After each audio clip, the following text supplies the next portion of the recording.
Ang hamon sa ating mga bisita, ikutin ang paaralan. Unang sinilip ng dalawa ang ground floor ng dating eskwelahan.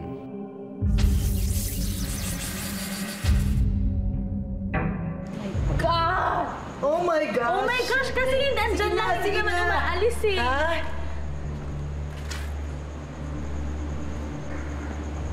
Papasok ba sa loob? Enough na yun. Hindi makita eh. Madilim eh. Paano namin makikita madilim? May shadow doon! May shadow doon! May shadow doon eh! Meron.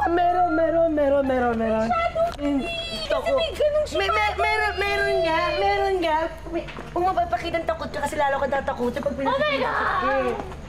Doon sa baba, yung una natin pinuntahan, doon talaga meron. Mararamdaman mo talaga sa pag naglakad ka across doon sa buong place na kasi hindi magaan. Hindi magaan yun. Mabigat. Saka parang may shadow na dumadaan. Makikita ka lang, biglang titingin ka parang may dumaan. Pero feeling mo naman wala, di ba?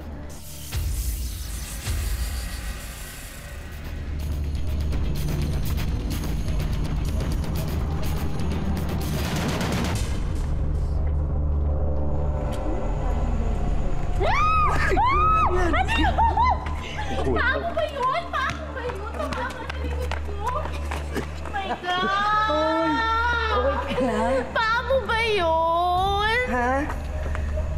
Bakit? Hindi ko alam. May tumama sa dito ko pero hindi ko alam kung paano yun eh. Hindi ko tinatama ng paa mo. Nakatayo ako. Ano ba nangyari sa'yo? Dali. Titingnan pa natin. Sobrang praning ko na ata. Sobrang praning ko. Sobrang praning. Hindi. Hindi ko, wala dyan. Wala.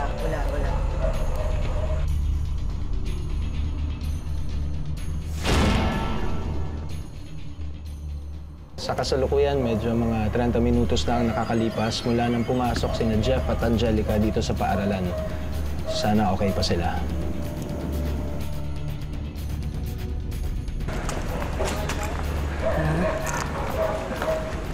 Kiraan po.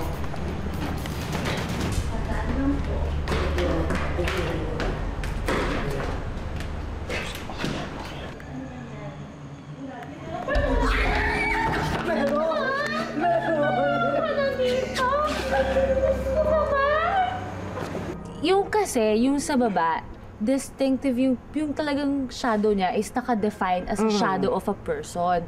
Yung nakikita namin sa taas, more on reflection of something na nag-form pero hindi pala. Oh my God! Alam mo dito meron sa baba. Ito talaga nakita ko seryoso dito. Dito kanina, oh. Sumisilip talaga siya. Dito, oo.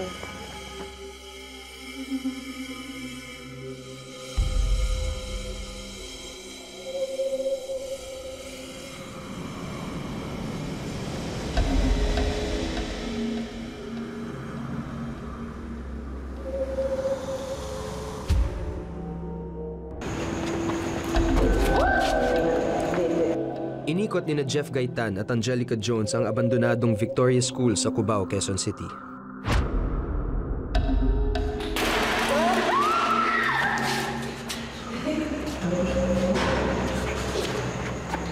Sa gitna ng pag-iikot ni Jeff at Angelica sa gym, di nila namalayan ang imaheng ito na dumaan sa kanilang harapan. Multo o produkto lamang ng aming malilikot na isipan. Pasok tayo sa loob. Para akala mo tao siya, shadow. Ang susunod na pupuntahan naman ni Jeff at Angelica ay ang library. Dito raw kasi madalas nagpapakita ang iba't ibang klase ng elemento tulad ng mga duwende at kapre.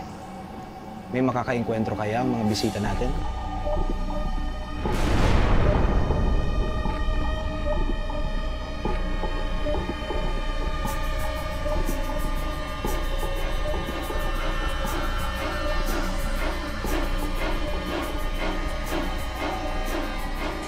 Ano ba to? Room ba to? I think mukha siyang... Room to, pero parang kwarto siya eh. Sa bahaging ito ng tour, sinamahan ng parapsychologist na si Bong Castro ang ating dalawang bisita.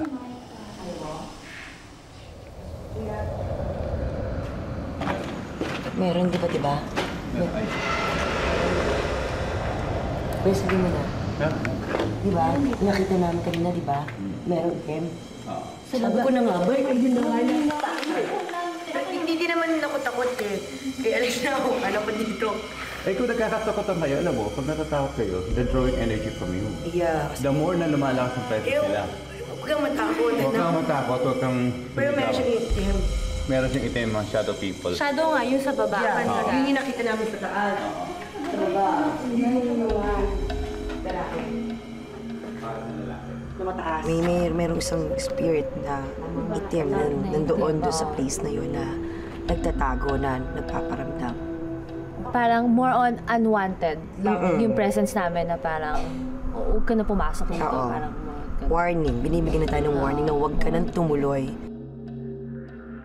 Papuntang auditorium, nadaanan ni na Jeff at Angelica ang isang classroom na tila nag-aanyaya sa kanila.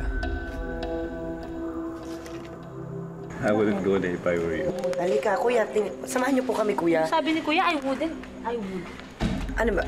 Kuya, gusto ko lang malaman kung meron Kuya, dito o I wala. would or I wouldn't go there. Alalayan ko kayo, kuya. Sige, walang ko. Gusto ko lang malaman kung meron dito.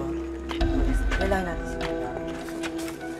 Yung naramdaman namin na sobrang lakas na meron talaga kaming nararamdaman doon sa pangalawang classroom, doon sa ibaba. Sa baba. Talagang sobrang lakas ang pakiramdam namin. Halika't doon tayo sa loob. Tingnan natin kung meron pa sa loob.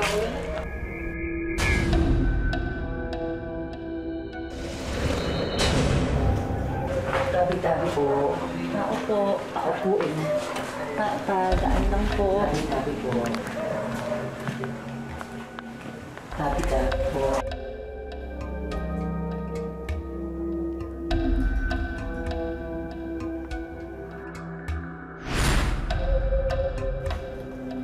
Napaka-creepy naman na. Toad! Tabi-tabi po. Tabi-tabi po. Tabi po. Oh my! Nakita mo? Nakunan mo? Doon. Halika. Ano ko yan to? Sige. Ano ba mo? Kunin mo to.